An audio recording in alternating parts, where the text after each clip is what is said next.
de este lado yo creo que esta señora puede estar tranquila y siempre y cuando tenemos la compañía del Fondo Monetario Internacional habrá más tranquilidad. Es una camisa de fuerza. Con el tipo de cambio. Después que se vaya el Fondo Monetario Internacional, podemos hacer otro análisis. Esa es otra sinfonía que hay que analizar. No es lo que hay en el programa por ahora. Bueno, siempre y cuando obviamente se conozca la carta, pero entendemos que obviamente se va a conocer, pero va a ser un momento importante, porque conjuntamente a eso, ya la próxima semana, el Fondo Monetario Internacional va a publicar su reestimación de cómo va la economía mundial, que es la publicación del mes de octubre, y ya por las fechas que vimos en la página web del Fondo Monetario Internacional, y en la primera semana de octubre vamos a conocer los numeritos del fondo, y algunos ya nos han dejado filtrar de que a diferencia de las ediciones anteriores, abril y revisión de julio, es posible que la revisión de las cifras del Fondo Monetario Internacional para la economía global no necesariamente sea para una mejoría esta vez. Es posible que mantengan la estimación igual, pero es posible que estén revisando, tanto en el caso de Estados Unidos como de Europa, porque hasta el momento no estamos viendo realmente una reactivación de esas economías. Aunque España por lo menos anunció que ya pasó lo peor y que avisoran un crecimiento en los próximos, modesto, en los próximos Eso es la ventaja de estar en el fondo del pozo, que ya no se puede quedar más. Sí. Y Alemania ni decir. Pero mira, un elemento, Luis quería tratar otro aspecto del presupuesto, porque yo quería referirme al discurso del presidente de la República con los objetivos del milenio, porque precisamente en el presupuesto, por primera vez, señores, hay aumento en dos ministerios importantes, que es educación y salud, que son los dos pilares claves de los indicadores sociales que están conexos a los objetivos del milenio. Pero yo quisiera, Rosana, proponerle a ustedes que el tema de los objetivos del milenio nosotros lo tratemos en un programa que vamos a hacer para esos fines, donde vamos a analizar los elementos que señala el señor presidente como la causa de que en el país no se hayan podido alcanzar los objetivos del milenio, y para que también veamos algunos informes que se han hecho sobre eso por parte del Banco Mundial, el Fondo Monetario Internacional y organismos privados que en atención a esta Asamblea de las Naciones Unidas para tratar ese tema hicieron cálculos, hicieron análisis, y algunos de esos cálculos coinciden con lo que ha sido el planteamiento del presidente de la República en este sentido. Por eso lo vamos a tratar, Dios mediante, en el programa de mañana. Por el día de hoy yo quisiera retornar al tema de una preocupación en el presupuesto que se está ventilando mucho en los medios de comunicaciones, y los analistas, economistas especialmente, han estado externando una preocupación en algunos casos contaminada políticamente, pero en otros una preocupación válida por el tema de las implicaciones que tiene la insistencia de un déficit fiscal. Vamos a hacer una pausa y retornamos entonces hablando de este tema.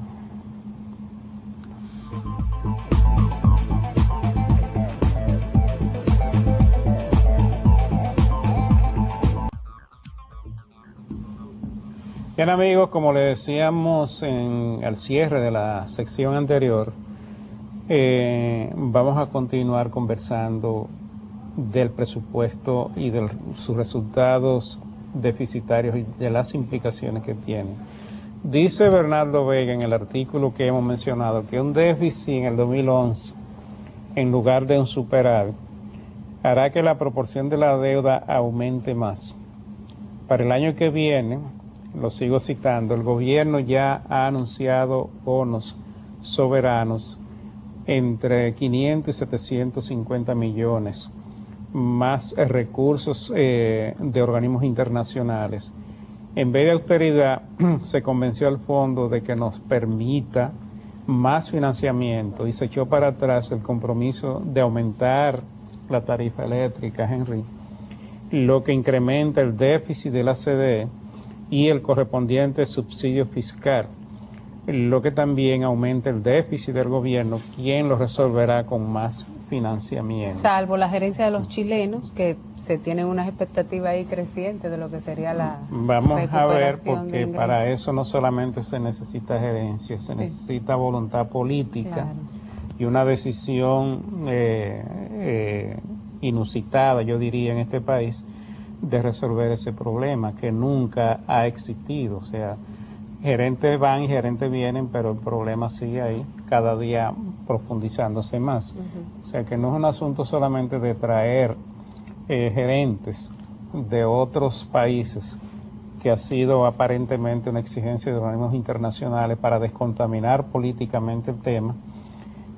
Vamos a ver los resultados, ojalá sean los esperados, ojalá pueda realmente crearse una situación de manejo de estas empresas, de tal manera que lo que es ese subsidio al sector eléctrico por lo menos disminuya o se ajuste a lo que se está planteando ahora en el nuevo presupuesto, el nuevo proyecto de presupuesto, porque recordemos que una de las razones por las cuales hubo que modificar el presupuesto de este año es porque cuando se hizo la proyección del mismo se puso una cifra como subsidio al sector eléctrico que era el 50%. Que era el 50% de lo que realmente se necesitaba. Tal vez en ese momento el gobierno negoció esto con el fondo, pero ahí venía el proceso político, la campaña y todo lo que eso implica en términos de manejar la crisis del sector eléctrico. Pero sobre eso, Luis, la pregunta que uno se tiene que hacer, y yo quisiera que no fuese una pregunta válida, ¿no? Es si es básicamente este mismo monto que se había puesto en el presupuesto del 2010, porque era 350 o 360 millones de dólares, y no se pudo lograr, no se pudo lograr esta cifra. Se duplicó la necesidad. Pero esta duplicación, la necesidad, era básicamente volver a lo que había sido el año anterior, o sea, en el 2009. O sea, que básicamente quizás haya subido un poquito el subsidio, pero lo que ha pasado es que no se ha logrado reducir a la mitad el subsidio. Mi preocupación es cómo realmente asegurar de que se va a reducir esta vez sí a la mitad el subsidio en el 2011, cuáles son las medidas que se van a tomar, y más en un marco en el cual se supone que la proyección del precio del petróleo es considerablemente más alta que lo que hay en la realidad de hoy. En la realidad de hoy probablemente el precio promedio del debe de andar, según el Fondo Monetario Internacional, el promedio está en unos $72. Tradicionalmente, la relación entre el promedio que paga la República Dominicana y este promedio del fondo es un 90%. Vamos a hablar 72 menos $7.20, son 65 para redondear, 65.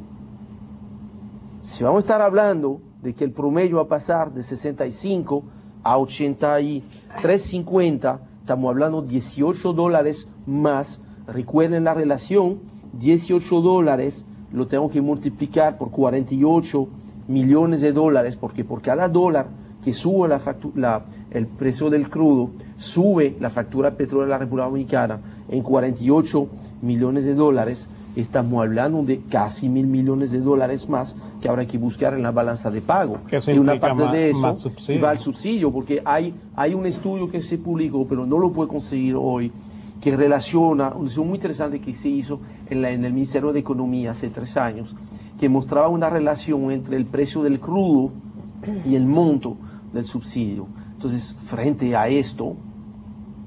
Pero además, Henry, de ser cierto lo que dice Bernardo Vega, de que el gobierno convenció al Fondo Monetario Internacional de no aumentar la tarifa eléctrica, estamos hablando entonces de un elemento adicional que va a presionar. Que no es que uno desee que la tarifa eléctrica aumente y nada parecido, además uno quisiera que las cosas mejoraran, pero como ha sido la tradición con el tema eléctrico, parece ser como que la situación en este sentido no está reflejada en este proyecto de presupuesto. No creo que los cálculos ni la proyección va a pasar lo mismo que este año.